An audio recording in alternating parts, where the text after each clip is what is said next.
DPMI Delhi paramedical and management institute के नाम से जाना जाने वाला एक प्रतिष्ठित संस्थान है। DPMI पिछले 27 वर्षों से पैरामेडिकल के क्षेत्र में निरंतर कार्यरत है। इसी दिशा में अग्रसर DPMI पोर्ट ब्लेयर पैरामेडिकल के क्षेत्र में पिछले 1 वर्ष से पैरामेडिकल में क्वालिटी एजुकेशन मुहैया करा रहा है। आइए नजर डालते हैं DPMI पोर्ट ब्लेयर द्वारा कराए जाने वाले प्रमुख कोर्सेज MLT, OTT और IT। DPMI पोर्ट ब्लेयर समय समय पर स्टूडेंट्स को इंडस्ट्री विजिट्स और शहर के नामी गिरामी हॉस्पिटल्स भी विजिट कराते हैं। DPMI पोर्ट ब्लेयर भारत सरकार की NSDC द्वारा मान्यता प्राप्त पैरामेडिकल इंस्टीट्यूट है। सम्मान के साथ सुनिश्चित रोजगार भारत सरकार की NSDC द्वारा मान्यता प्राप्त। Book your all domestic and international flight tickets online with Andaman Blue Bay Holidays, Andaman's first flight ticket online booking website. Log on to www.andamanbluebay.in. For group tickets, call or WhatsApp us at 993321 5764. नारियों को जो है बराबर का सम्मान मिले, उनको हर क्षेत्र में आगे किया जाए, फिर चाहे वो पढ़ाई लिखाई हो, स्पोर्ट्स हो, उनके घर के कामों में उनको आसानी मिले। इस तरीके से सरकारों ने कई सारे योजनाएं वगैरह भी लाई हैं, मगर कभी उन लोगों को संसद में, लोकसभा, राज्यसभा में नारियों के लिए कोई भी रिजर्व सीट नहीं थे, जो अब जाकर पास हुई है, जहां पे नारियों को जो है 33% रिजर्व सीट दिया गया है। नमस्कार, मैं अनीता न्यूज अंडमान 24/7 में आप सभी का स्वागत करती हूँ। 33% महिला आरक्षण की बात मानो पूरे देश में आग सी फैली और हमारे द्वीपों में भी भारतीय जनता पार्टी महिला मोर्चा इस पर अपनी खुशी जताने में बिल्कुल भी पीछे नहीं रही।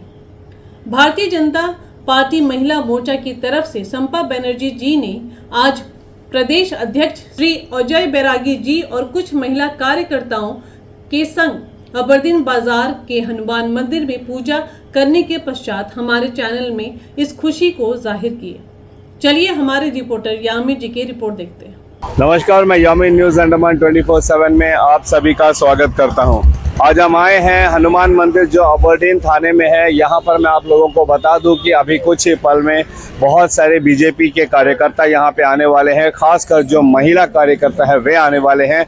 और ये जो लोकसभा में 33% रिजर्वेशन मिली है लेडीज के नाम पे, उसी के खुशी में वे यहाँ पे पूजा अर्चना करने आने वाली हैं। नारी शक्ति, नारी सम्मान और नारी सशक्तिकरण, इसको लेकर हमारे देश में कई सालों से कई किस्म के बात चलती आई है कि हर सरकार ने लगभग कोशिश की है कि नारियों को जो है बराबर का सम्मान मिले, उनको हर क्षेत्र में आगे किया जाए, फिर चाहे वो पढ़ाई लिखाई हो, स्पोर्ट्स हो, उनके घर के कामों में उनको आसानी मिले। इस तरीके से सरकारों ने कई सारे योजनाएं वगैरह भी लाई हैं, मगर कभी उन लोगों को संसद में, लोकसभा, राज्यसभा में नारियों के लिए कोई भी रिजर्व सीट नहीं थे, जो अब जाकर पास हुई है, जहां पे नारियों को जो है 33% रिजर्व सीट दिया गया है। अब हमारे संसद में जो 33% जो ऑक्यूपेंसी रहेगी वो लेडीज़ की रहेगी। इससे हमारे द्वीपों की महिलाएं भी काफ़ी खुश हैं और इसे एक बहुत बड़ा फैसला मान रही है सरकार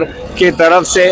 और बेशक बड़ा फैसला है भी, क्योंकि आज के इस युग में हमारी देश की जो नारियां हैं किसी भी क्षेत्र में मर्दों से कम नहीं है। फिर चाहे वो पायलट हो, जहाज के कैप्टन हो, ट्रेन ड्राइवर हो, ऑटो ड्राइवर हो, मजदूर हो, टीचर हो, डॉक्टर हो, आप जो नाम ले लीजिए, हर क्षेत्र में देश की जो महिलाएं हैं वे किसी से भी कम नहीं है। पुरुषों से बराबर कंधा से कंधा मिलाकर हर काम को अंजाम देती है। तो फिर संसद में भी उनका जो हक है वो बराबर का होना चाहिए। चलिए, बराबर ना सही, कम से कम कुछ नहीं होने से भला है कि अब 33% रिजर्वेशन हमारे देश की महिलाओं को मिला है। उसी के लिए आज यहाँ पे बहुत सारी बीजेपी महिला मोर्चा से महिलाएं आने वाली हैं और इस आदेश के सम्मान में यहाँ पे पूजा अर्चना करेंगे।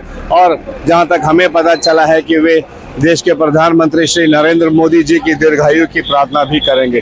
तो चलिए हम आपको इसकी कवरेज की ओर ले चलते हैं। चलिए अभी हम प्रदेश अध्यक्ष श्री अजय बैरागी जी, हम उनसे जानेंगे कि इस खुशी के मौके पे उनका क्या कहना है। जय हिंद सर।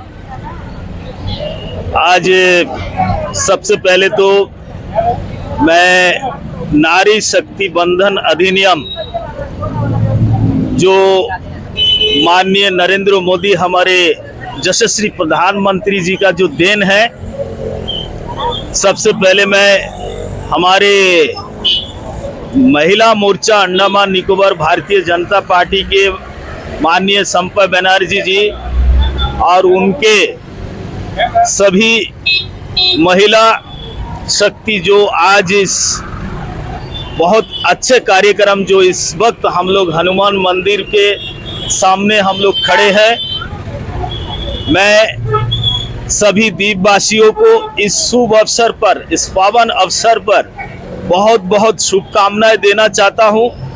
और सभी महिला हमारे जो कार्यकर्ता संपा बनर्जी जी और उनके सभी टीम जो यहाँ पर आज उपस्थित हुए हैं, मैं उन सभी को शुभकामनाएं देना चाहता हूं। और इस मौके पे मैं समस्त अंडमान निकोबार द्वीप वासियों को भी मैं शुभकामनाएं देना चाहता हूं। आधी आबादी का हम लोग हमेशा बात करते हैं, लेकिन आज पहली बार आधी आबादी जो हमारा महिला माता बहन को हम लोग कहते हैं, आज़ादी का 75 साल में महिला सशक्तिकरण के लिए बहुत लोगों ने नारा दिया, बहुत लोगों ने बात कही, लेकिन अगर किसी ने महिलाओं के हक के लिए, महिलाओं के न्याय के लिए, उनके लिए जो नारी शक्ति बंधन जो अधिनियम जो लाए हैं यशस्वी प्रधानमंत्री, और जो एक ये सबसे बड़ा इतिहास मैं बोल सकता हूं, जो पावन अवसर पर आज हमारे महिला मोर्चा भारतीय जनता अंडमान निकोबार द्वीप समूह के मोदी जी के दीर्घायु और उनके ऊर्जा शक्ति का लिए अभी अभी हनुमान मंदिर में उनका लिए पूजा किया गया। महिला मोर्चा द्वारा महिलाओं के लिए नारी शक्ति बंधन अधिनियम लाकर हमेशा हमेशा का लिए भारत देश का नारी शक्ति, महिला मातृशक्तियों का सर ऊंचा किया। और इतिहास में ये हमेशा इस दिन को दोहराया जाएगा और मोदी जी का नाम लिया जाएगा, ताकि इसका पहले किसी ने नारी शक्ति के लिए सोचे नहीं है। अगर किसी ने सोचा है तो हमारे नरेंद्र मोदी जी, हमारे प्रिय यशस्वी प्रधानमंत्री जी ने सोचा है। उनको वंदन करते हैं। जय हिंद, भारत माता की जय। Thank you sir. अभी हम महिला मोर्चा की श्रीमती संपा बनर्जी, हम उनसे जानेंगे चंद शब्दों में कि आज उन्हें हमारे दर्शकों को क्या कहना है। नमस्कार मैम। नमस्कार। सबसे पहले तो मैं आज इस शुभ अवसर पर सभी महिला बहनों को बहुत बहुत बधाई और शुभकामना देना चाहती हूँ। जैसा कि हम सब जानते हैं, बहुत सालों से आधी आबादी जो है भारत के, उसके लिए बहुत लड़ाई चल रहा था, बहुत कोशिश भी थी महिलाओं को अधिकार दिया जाए। जैसा कि पंचायत और म्यूनसिपलिटी में महिलाओं को 33% आरक्षण है, उसी के लिए कोशिश था कि लोकसभा और राज्यसभा में भी महिलाओं को आरक्षण मिले, क्योंकि महिला बहनें बराबर का काम करते हैं। आज का दिन में आप अगर देखेंगे, सभी महिलाएं पुरुषों से कोई कम नहीं है।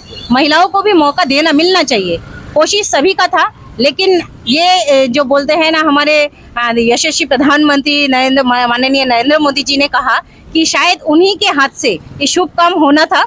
और गणेश चतुर्थी के ये शुभ अवसर पर उन्होंने ये आरक्षण बिल को जो पास किया है लोकसभा में भारी बहुमत से, कल रात को हम सभी ने इसका, और सबसे पहला जो है ना, हम सब बहुत गर्वित है और हम भाग्यशाली है कि इस समय हम इसमें उपस्थित है, क्योंकि इस क्षण को हम लोग उपलब्धि कर रहे हैं कि हमारे सामने ये चीज़ हुआ है। 454 वोट से, विपक्ष का सिर्फ 2 ही वोट था, बाकी पूरा का पूरा वोट जो है, वोट से ये पारित हुआ है हमारे महिला आरक्षण बिल। इतनी उम्मीद है कि राज्यसभा में भी ये पास हो जाएगा। जी बिल्कुल, हमें बहुत उम्मीद है, क्योंकि मोदी जी जब कुछ बोलते हैं जरूर करते हैं। वो पक्का काम करते हैं। बोलते हैं ना, कोई कभी मतलब पूरी तरह से तैयारी का साथ उनका काम रहता है। और उनका आप अगर देखेंगे शुरुआत से महिलाओं के लिए उनका मन में बहुत ज़्यादा श्रद्धा, बहुत उनके लिए मतलब छोटी छोटी बातों को अगर देखेंगे, बच्चियाँ स्कूल नहीं जा पा रहे थे, उनके लिए टॉयलेट की व्यवस्था, रसोई में माओं को तकलीफ हो रहा था तो चूल्हा का, गैस का बंदोबस्त, हर छोटी छोटी चीज़ों को मोदी जी को बहुत ज़्यादा चुभता था कि महिलाओं को भी ये बराबर का अधिकार मिले, महिला बाहर जाके शॉर्टकट काम करके बाहर जाके काम कर सकते। तो ये चीज़ था। और साथ में इतना बड़ा आज हमारे लिए आशीर्वाद के रूप में महिलाओं को दिया है 33%। आज महिला बहनें बहुत सारे हैं जो आज कॉलेज गोइंग है, कैरियर का रूप में अब राजनीति को ले पाएंगे। आधी आबादी जब है 50% होना चाहिए था, लेकिन 33% ही मोदी जी का जो देन है, उसके लिए हम लोग हृदय से मोदी जी का आभार अभिनंदन करते हैं। Thank you so much ma'am.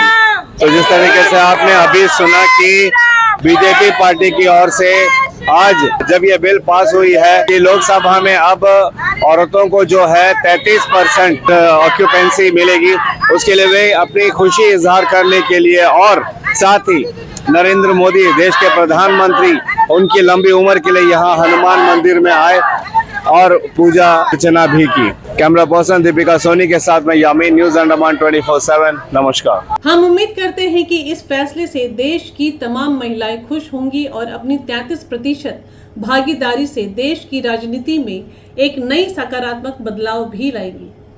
अगर आपको हमारा यह एपिसोड सूचनात्मक व ज्ञानवर्धक लगे तो कृपया लाइक, शेयर व सब्सक्राइब जरूर करें। और जी हाँ, कमेंट सेक्शन में अपनी राय देना ना भूलें। इसी के साथ मैं अनीता, न्यूज अंडमान 24/7 से आज की इस कड़ी से विदा लेती हूँ। नमस्कार।